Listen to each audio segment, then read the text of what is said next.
मित्रों, कभी कभी फैंटेसी और इमेजिनेशन के जरिए यथार्थपरक कथानक बुना जा सकता है। देश विदेश के अनेकानेक कथाकारों ने कल्पनाओं को आधार बनाकर आम आदमी के संघर्षपूर्ण जीवन में ताक झांक की है। एक कहानी मैं प्रस्तुत कर रहा हूं जिसका शीर्षक है करिश्माई चश्मा। मेरी ही आवाज में यह कहानी पेश है। इस कहानी में मैंने कल्पना शक्ति के माध्यम से कथानक की जो बुनावट की है वह आपको पसंद आएगी।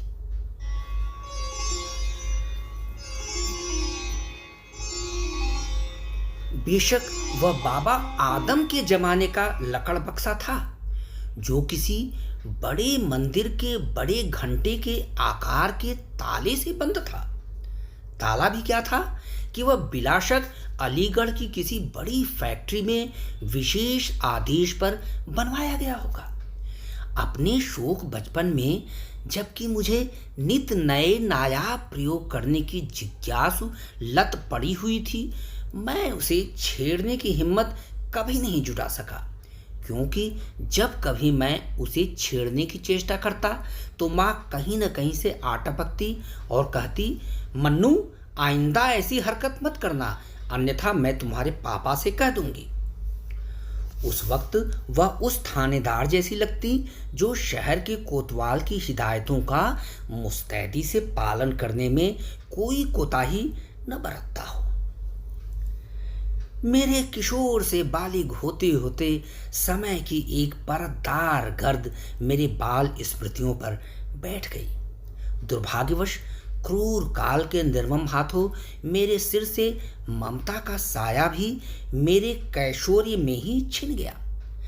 तदनंतर पापा ने पत्नी वियोग में उनकी दुखदायी स्मृतियों से बचने के लिए उनके स्मृत अवशेषों को घर में उस छतनुमा स्टोर में डाल दिया जिसका कपाट मेरी होश में पहली बार ही खुला था। मुझे याद है कि कई सामान असबाब के साथ वह लकड़ बक्सा भी उसी स्टोर में डाल दिया गया था, जिसका ख्याल मुझे तब तक नहीं आया जब तक कि मैं घर का पूर्ण स्वामी नहीं बन गया। मेरे विवाह के चंद वर्षों बाद ही पिता भी गोलोकवासी हो गए। फिर मैं अपने पैतृक मकान और उसमें समाहित पुरखों की भौतिक अभौतिक चीजों का निष्कंटक दावेदार बन गया। रविवार का दिन था, पर मन बहुत अशांत था। यूं तो मेरी पत्नी निधि बच्चों समेत मायके गई हुई थी, लेकिन मुझे कुछ ऐसा एहसास हो रहा था कि जैसे कि वह समय से पहले ही लौटकर मेरे अब तक के अनसोचे छुट्टी के कार्यक्रम पर पानी फेर देगी। पड़ोस में शादी के मौके पर पाप भावला के पटाखेदार नाच गानों का शोर शराबा कुछ इस कदर उलझने पैदा कर रहा था कि मैं यह तय नहीं कर पा रहा था कि छुट्टी का दिन घर पर ही गुजारूं या किसी मित्र के यहाँ चला जाऊं। बेहतर होगा कि मैं नेशनल लाइब्रेरी जाकर अपने रिसर्च का बकाया काम निपटा लूं। इसी उधेड़बुन में मेरे दिमाग में बचपन का लकड़ बक्सा कौंध गया। उसका ख्याल आते ही मैं विचारों के ज्वार भाटे से अचानक मुक्त हो गया। मुझे उस बक्से से जुड़े अपने कौतूहल को आज शांत करना ही है। मैं बुदबुदा उठा। इसे दुर्भाग्य कहो या सौभाग्य, क्योंकि मैं न केवल उसे छू सकता हूं बल्कि उसमें रखे सामानों की छानबीन भी कर सकता हूं। अब तो मैं अपने स्वर्गवासी माँ बाप की डांट फटकार और वर्जनाओं से भी बहुत दूर हूं।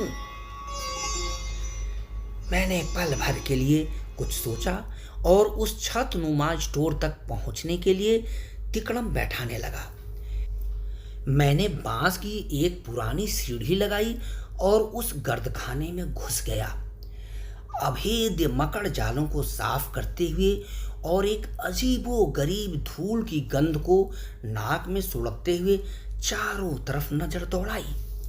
अचानक मुझे वह बक्सा दिखाई दिया जो कुछ ऐसा लग रहा था जैसे कि शव गृह में कई लाशों के बीच एक लाश सांस ले रही हो। जब मैंने उसे छुआ तो मेरे बदन के रोए फूट गए, जैसे कि मैंने कोई जीवंत कंकाल छू लिया हो।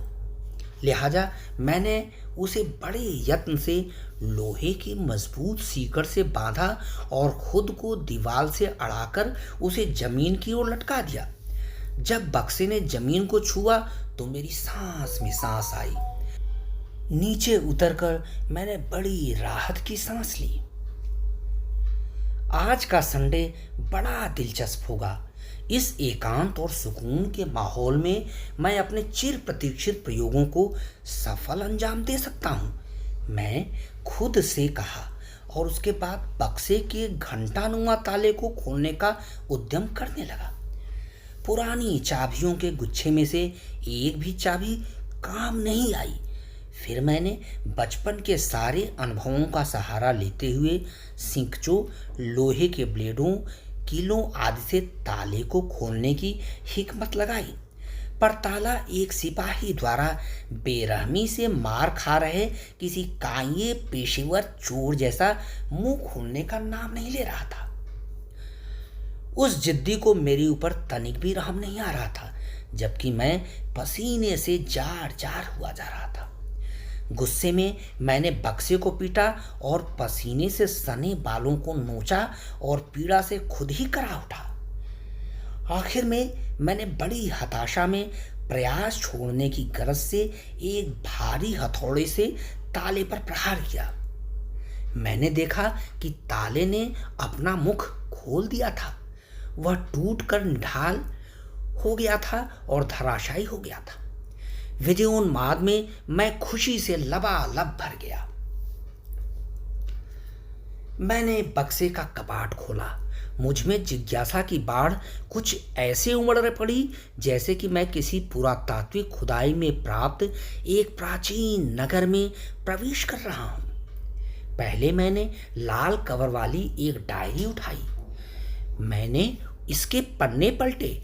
मैं यह सोचकर भाव विभोर हो उठा कि वह डायरी मेरे परदादा डीपी सिन्हा जी की थी, जो एक बड़े महान शख्सियत थे और जिनके बारे में पिताजी समय समय पर दिलचस्प जानकारियां दिया करते थे। मैं जैसे जैसे आकर्षक लिखावट में उसमें दिए गए विवरणों को पढ़ता गया, मैं सम्मोहनी के गुदगुदेदार दलदल में उतरता गया। उसमें लिखा हर शब्द उनके दार्शनिक पांडित्य का प्रदर्शन कर रहा था। मेरा सीना दर्द से चौड़ा होता गया, क्योंकि मेरे परदादा जी ब्रिटिश काल में एक डिस्ट्रिक्ट मजिस्ट्रेट थे। यह बात मुझे पहले से पता थी। अगले ही क्षण में इस ख्याल से अवसादजनक मनोदशा में आ गया कि मैं जब कभी माँ से बक्से में छिपे खजाने के बारे में पूछता, वह कुछ भी बताने से साफ इनकार कर देती। अन्यथा अपने ही परिवार के एक महान शख्सियत के सांगोपांग परिचय से क्या मैं अब तक वंचित रह पाता। अस्तु, मैंने उनकी कलम, पेन स्टैंड, कलाई घड़ी, चंद्र पत्थर की अंगूठी आदि जैसी दर्जनों चीजों का बारी बारी से मुआयना किया। मैंने धूल धूसरित कागजों, तिलचट्टों और झींगुरों के जीवाश्मों को परे किया। इसी दरमियान मेरी अंगुलियां उनके चश्मे पर ठहर गईं। मैंने उसे अपनी कांपती अंगुलियों से कुछ ऐसे उठाया जैसे कि एक थका मादा गोताखोर सागर तल से कोई कीमती नग पाकर हर्षोन्मत्त हो जाता है। उनके चश्मे को हाथ में लेते ही मेरे मन में नानाविध उदात्त भावनाएं और महान विचार उमड़ने लगे। मैंने मन के चक्षुओं से देखा कि चश्मे को पहन मेरे परदादा जी राष्ट्र व जनहित में महत्वपूर्ण फैसले कर रहे हैं। नामी गिरामी अंग्रेज राजनयिकों के साथ राजभवनों में चहलकदमी कर रहे हैं, विदेशी सम्मेलनों में शिरकत करने हवाई यात्राएं कर रहे हैं, वगैरह वगैरह। लगभग 7 दशकों की दीर्घावधि तक पड़े पड़े चश्मे पर सीलन और धूल की कई परतें जम गई थी। जब कई बार साबुन से धुलने पर भी मैल की जिद्दी परत नहीं हटी तो मैंने उसे करीब 15 मिनट तक गर्म कैल्शियम घोल में डुबो दिया। तदनंतर मैंने उसे घोल से बाहर निकालकर एक मुलायम तौलिए से सावधानी से पोंछा। वह एकदम साफ होकर चमक उठा। उस चश्मे को लेकर मैं परदादा जी की तस्वीर के सामने पूरा ध्यान केंद्रित कर खड़ा हो गया। उनके चेहरे के गांभीर्य के कारण उनकी मनोविनोदी भाव भंगिमा नितांत आत्मीय और भली लग रही थी। निसंदेह उनके सम्मोहक व्यक्तित्व का कुछ अंश चश्मे में भी समाहित हो गया होगा। अचानक मेरे मन में चश्मे को पहनने की अबाध लालसा उत्पन्न हुई।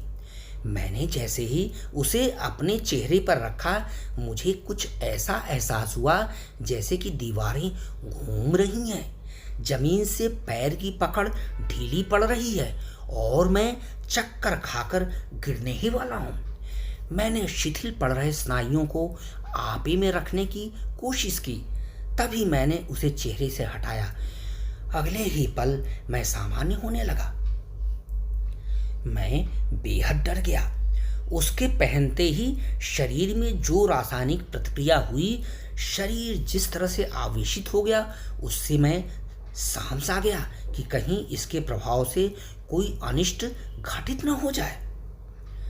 संभवतः कुछ इन्हीं वजहों से मेरे पिता ने मेरी माँ को सावधान किया होगा कि चश्मे को पहनने की गुस्ताखी कोई न करे।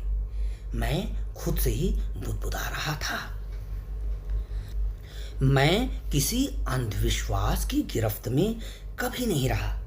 तिलस्म या करिश्मा में मेरी कोई आस्था नहीं रही, परंतु चश्मे को पहनकर मैं जिस तरह से असहज हो गया या उससे मेरा विश्वास डामाडोल हो गया। चूंकि मैं पहले से ही थककर बेहद चूर हो गया था, मैंने खुद को सामान्य सहज बनाने के लिए स्वयं को सोफे पर फेंक दिया। उत्कंठा की बाढ़ में मैं अभी भी डूब उतरा रहा था। मैं एक झटके में फिर खड़ा हो गया और आदमकद ऐनक के सामने पेश हुआ। मैंने फिर उसे चेहरे पर रखा और पहले वाली मनोदशा की पुनरावृत्ति हुई, पर मैंने खुद पर यथासंभव नियंत्रण रखते हुए शीशे में अपने प्रतिबिंब पर निगाह डाली। तभी मेरा ध्यान दरवाजे पर तेज दस्तक के कारण भंग हो गया। मैंने गंभीर कदमों से डग भरते हुए दरवाजे की सिटकिनी खोली। सामने भूतपूर्व सांसद DS मुखर्जी को देखकर मैं आसमान से जमीन पर आ गिरा। अचंभित नजरों से उन्हें और उनकी कार के इर्द गिर्द खड़े 3 विशिष्ट व्यक्तियों को अवाक देखता रहा। करीब आधा मिनट तक छाई संवादहीनता को मुखर्जी साहब ने ही तोड़ा। Sorry sir, I have disturbed you on a Sunday, but I have come to seek your favour.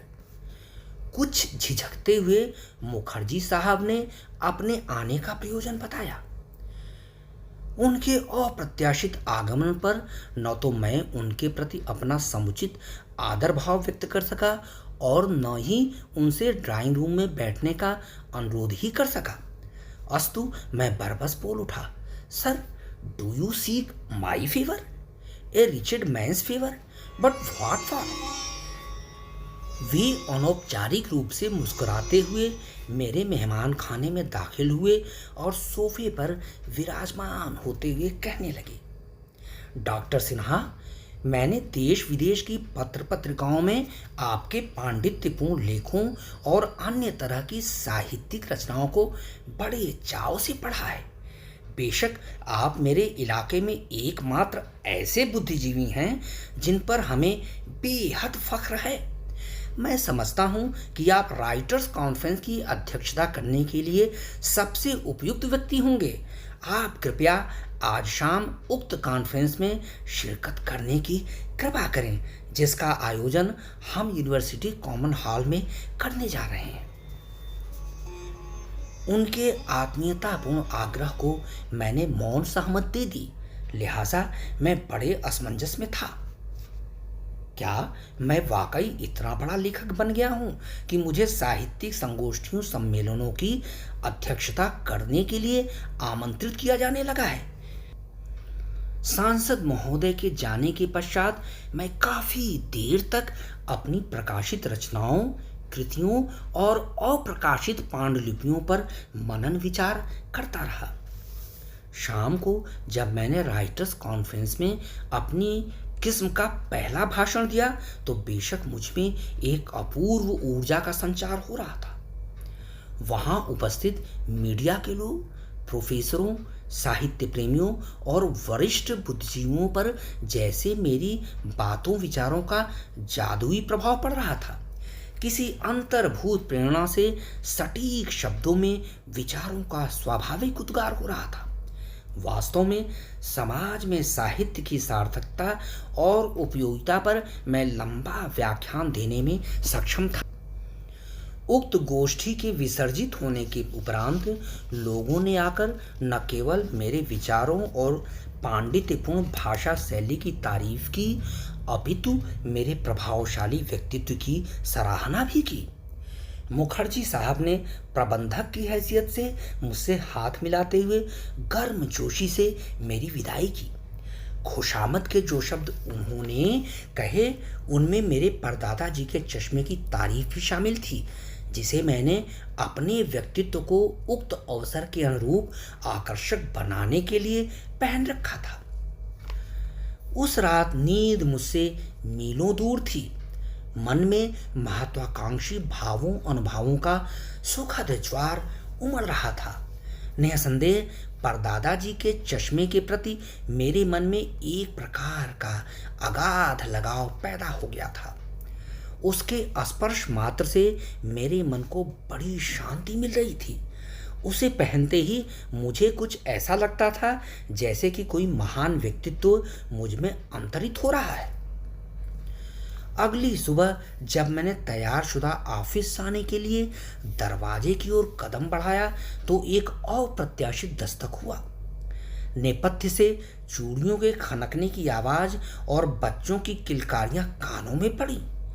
बिला शक मेरे बच्चे अपने ननिहाल से वापस आ गए हैं और साथ में मेरी आलोचक, असंतुष्ट और शिकायती पत्नी भी। मैंने बुरा सा चेहरा बनाते हुए दरवाजा खोला, जैसे कि एक शुभ घड़ी की तलाश में कोई अपशकुन हो गया हो। मेरी पत्नी निधि अपने मायके से सुबह की गाड़ी से ही लौट आई थी, जबकि उसे शाम की गाड़ी से लौटना था। उसके माँ बाप यानी मेरे सास ससुर की रिहाइश रौनकगंज में थी, जो स्थान मेरे रेलवे स्टेशन से तकरीबन 30 किलोमीटर दूर था। सर, आप महान भाव कौन हैं? इतना कहने के बाद निधि मुझे भौंचक देखती रही। संभवतः चश्मे ने मेरे चेहरे पर एक अलग सा अथवा विदेशी जैसा भाव पैदा कर दिया था। जब मैं उसे देखकर मुस्कुराया तो उसने बड़े भोलेपन से अपनी पलकें झपकाई। वह और पास आई और मुझे कुछ ऐसे गौर से देखा जैसे कि वह अपने किसी बचपन के दोस्त को पहचानने की कोशिश कर रही हो। तभी अचानक वह ठहाके मारकर हंस पड़ी। उसने मजाकिया लहजे में शब्दों को संयमित करते हुए कहा, आहा, मैं तो डर गई थी कि मेरे पतिदेव बदल कैसे गए। यह तो भगवान का शुक्र है कि आप वही हैं, यानी मेरे इकलौते प्रिय पति। उसने गर्म होठों से मेरी ठंडी हथेलियों को कई बार चूमा। मुझ पर आश्चर्य का सैलाब उमड़ पड़ा। कितने ही नारकीय वर्षों के बाद उसने इतने सम्मान और प्रेम से बर्ताव किया था। आपको यह शानदार चश्मा कहाँ से मिला? अपने किसी मित्र से या किसी आंखों के डॉक्टर से? इसे पहनकर आप एक शाहजादा जैसे लग रहे हैं। बेशक अगर आप मुझे हमेशा खुश देखना चाहते हो तो इसे पहने रखिए। उसने आंखों से स्नेह फुहारते हुए अनुरोध किया। मेरे आश्चर्य का ठिकाना न रहा कि यात्रा से थकी मांधी निधि उस वक्त मेरी कलाई पकड़ मुझे ड्राइंग रूम में ले गई और खुद चाय तैयार कर कप को मेरे होठों तक बढ़ाया। मैं तो उसके इस बदले हुए मूड से हतप्रभ था।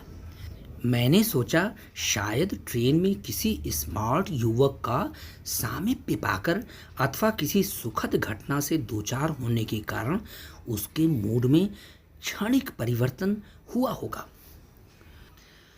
उस सोमवार के शुभ दिन मैं ऑफिस 1 घंटे देर से पहुंचा। हर्षोन्माद में मैंने 3 भीड़ भरी बसों को जाने दिया। कोई बात नहीं, अगर देर से आने के लिए मुझसे एक्सप्लेनेशन मांगा जाएगा तो मैं इसे सहर्ष प्रस्तुत कर दूंगा, मैंने मन में कहा और एक झूठा बहाना गढ़ने लगा। मैंने जैसे ही अपने अनुभाग में कदम रखा, मेरे एक जूनियर के शब्दों से बिजली का झटका लगा। मिस्टर सिन्हा, चटर्जी साहब ने आपको 2 बार बुलाया है। आपको आज ही इतनी देर करनी थी।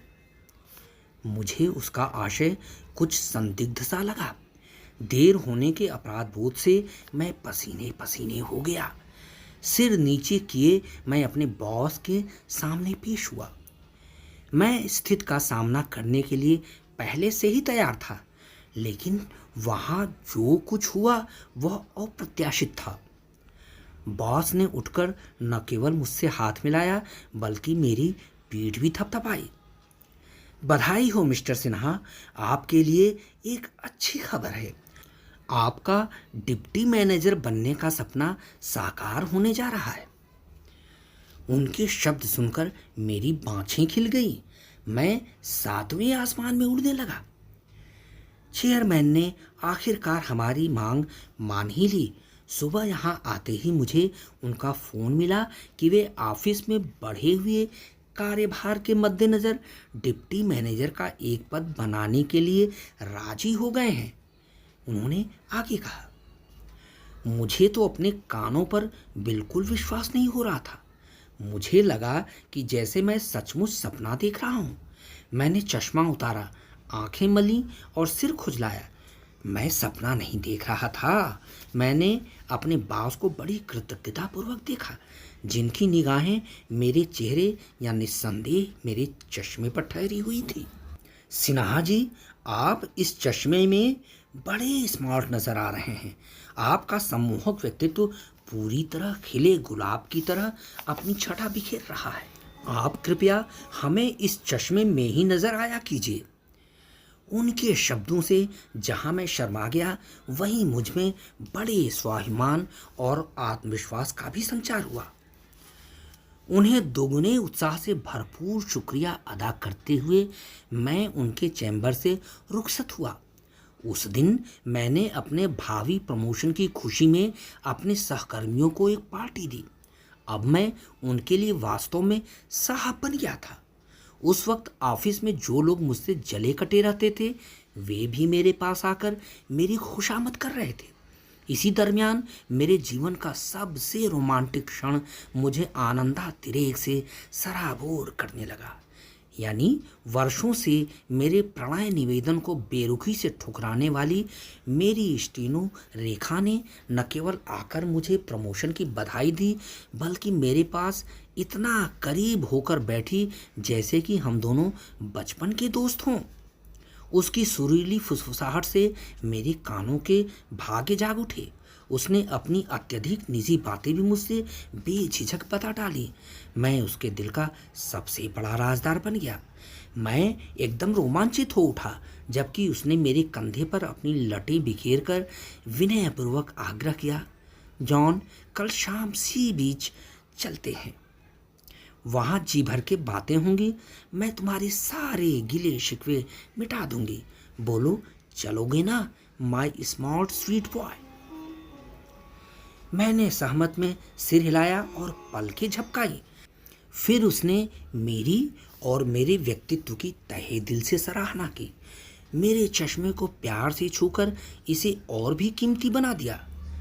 Please keep it wearing without fail, कहते हुए उसने मेरी बांह पर प्यार से हाथ फेरा और बड़े बेमन से वह मुझसे विदा हुई।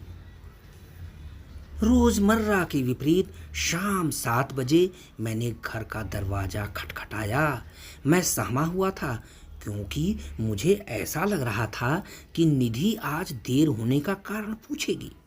मैं क्या बताऊंगा, पर मैं उसके नरम मिजाज को देख एकदम ठगा सा रह गया। उसकी स्नेह सिक्त मुस्कुराहटों ने मेरा स्वागत किया। आइए हुजूर, आप डाइनिंग टेबल पर हाथ मुंह धोकर तशरीफ लाएं, मैं नाश्ता लगाने जा रही हूँ। उसने मेरी पीठ पर अपनी नरम गरम हथेली रखते हुए मुझे वॉश बेसिन की ओर उन्मुख किया। बेहद स्वादिष्ट नाश्ता करने के बाद जब मैंने बेड पर अपना सिर टिकाया तो उसने मेरा सिर उठाकर मसनद लगाया। उसके बाद उसने मुझे एक वैवाहिक निमंत्रण पत्र दिखाया।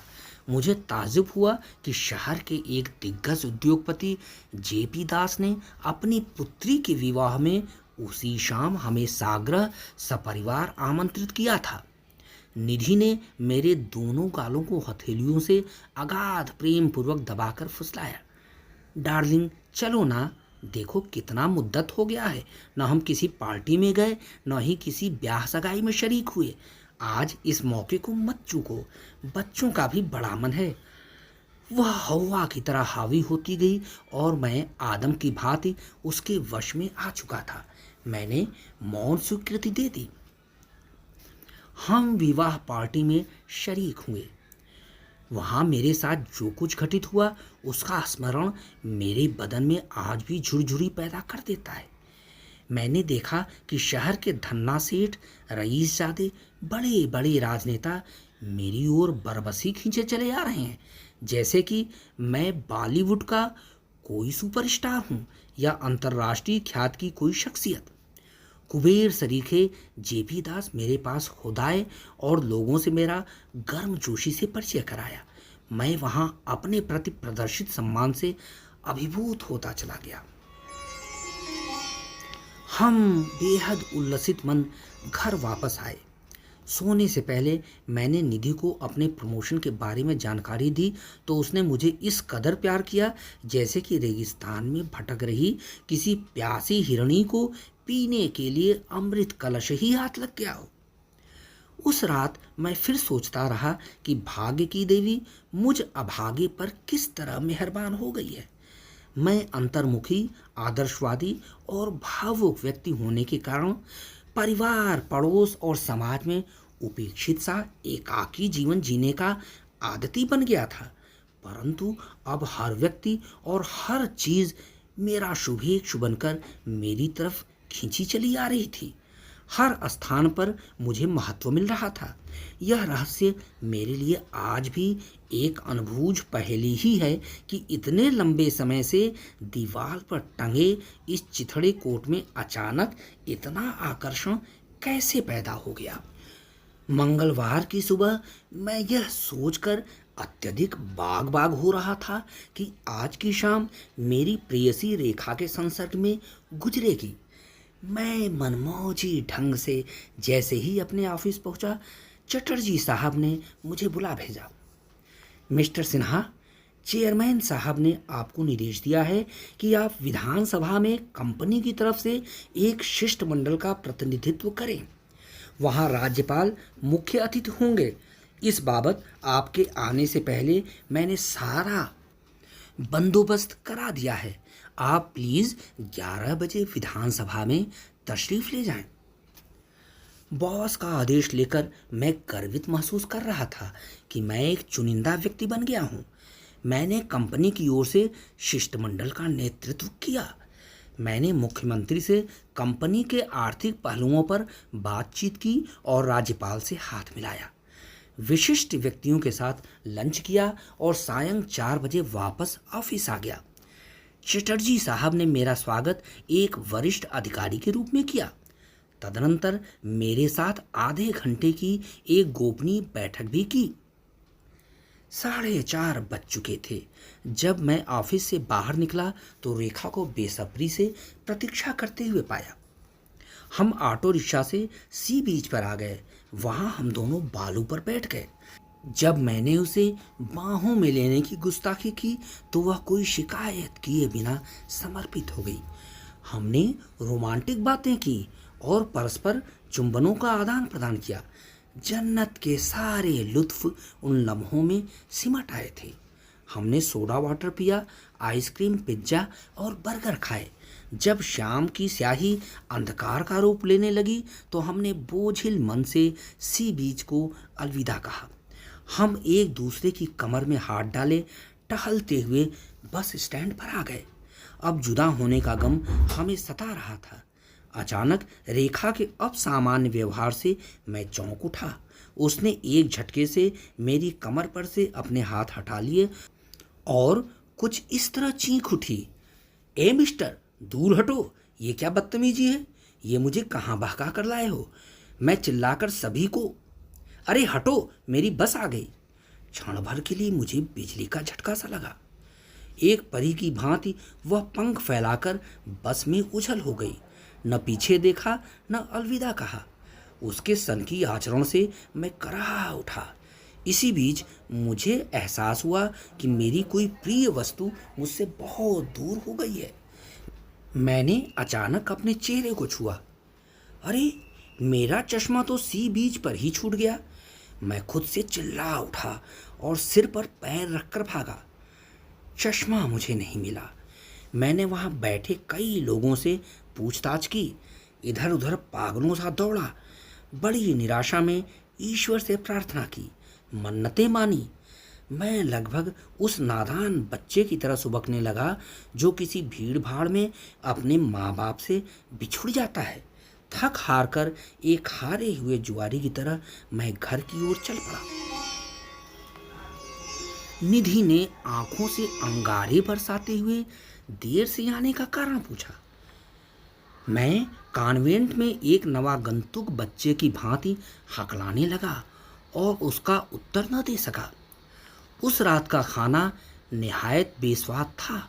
मोटी मोटी चपातियाँ, बैगन की अधकचरी सब्जी, खट्टा दही और न सलाद न चटनी।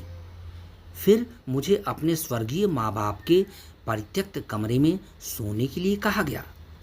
वहाँ एक पुराने पलंग पर बिना किसी नाइट बल्ब के मैं लेट गया। तन मन में बड़ी शिथिलता का एहसास हो रहा था। तथापि मैं इस बात से काफ़ी संतुष्ट था कि कल मैं अपनी कंपनी का डिप्टी मैनेजर बन जाऊंगा। वह बुधवार का दिन था। मैंने देखा कि ऑफिस में कोई भी व्यक्ति मुझ पर ध्यान नहीं दे रहा है। रेखा भी बुरी तरह मेरी उपेक्षा कर रही है। मैं अपनी कुर्सी पर बैठा अपने प्रमोशन के ऑर्डर का दिवा स्वप्न देख रहा था। तभी बॉस ने मुझे बुलाया। मैं बहुत प्रसन्न हुआ। बॉस ने कहा, मिस्टर सिन्हा, चेयरमैन ने तुम्हारा प्रमोशन कैंसिल कर दिया है। उनका कहना है कि अगले 10 साल तक किसी भी पद का सृजन नहीं होगा। मुझे भी बड़ा खेद है। उनके शब्द सुनकर मुझे गशीसी आने लगी। मैंने एहसास किया कि मैं एक जागते स्वप्न से उबर कर कांटों पर चल रहा हूँ। मेरी नसों में खून जमने लगा। मैं अपना शरीर ढोते हुए अपने सेक्शन में आया। हर व्यक्ति मेरा उपहास करने की कोशिश कर रहा था।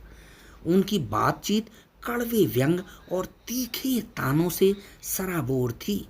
रेखा ने आकर मेरे द्वारा दी गई एक महंगी पार्टी की मूर्खता का ठहाका लगाकर मजाक उड़ाया। मुझे लगा कि जैसे कि मेरे ऊपर कई टन उबलता नमकीन पानी बेतहाशा उड़ेल दिया गया हो। शाम को ऑफिस से निकलकर मैं घर की तरफ पैदल ही चल पड़ा, डूबते मन और अशक्त कदमों से। मैंने अचानक भूतपूर्व सांसद मुखर्जी को अपनी कार से जाते हुए देखा। उन्होंने मुझे देखकर अनदेखा किया। उद्योगपति जेपी दास ने भी अपनी मर्सिडीज से मुझे देखा, पर लिफ्ट देने के लिए मुझे नहीं बुलाया। अपने घर के दरवाजे पर देर तक प्रतीक्षा करने के बाद मुझे अंदर जाना मयस्सर हुआ। निधि मुझे कुछ ऐसे घूर रही थी जैसे कि मैं एक जीवित लाश हूं जो अवांछित रूप से घर में चहलकदमी कर रही है। एक घृणा भरी मुद्रा से उसने मुझे रास्ता दिया। मैं सीधे उसी परित्यक्त कमरे में चला गया और अपना निस्तेज चेहरा सुबह होने तक छिपाए रखा। आज मुझे अनुभव होता है कि मेरे जीवन के वे 3 दिन बाकी जीवन काल से कहीं अधिक घटना प्रधान थे। उन्हें याद कर मैं आज भी एक सपनीली दुनिया में खो जाता हूँ। आज भी मुझे किसी करिश्मा में बिल्कुल विश्वास नहीं है, चुनांचे मैं अपने परदादा के चश्मे के जादुई प्रभाव को इस 75 साल की उम्र में भी नहीं भूल पाया हूँ। शायद रेखा के अवैध प्रेम को हासिल करने के मेरे पापमय हृदय से कुपित होकर चश्मे में छिपी मेरी परदादा की पवित्र आत्मा यह सब बर्दाश्त नहीं कर सकी। इसके दुष्परिणाम स्वरूप मैं उस महान शख्सियत के चश्मे से हमेशा हमेशा के लिए दूर हो गया। मित्रों, यह कहानी आपको कैसी लगी? बेशक आप आत्मविभोर हो उठे होंगे। आप अपनी प्रतिक्रिया और अपनी टिप्पणी अवश्य दीजिएगा। मेरे इस चैनल को लाइक और सब्सक्राइब भी कीजिएगा। धन्यवाद।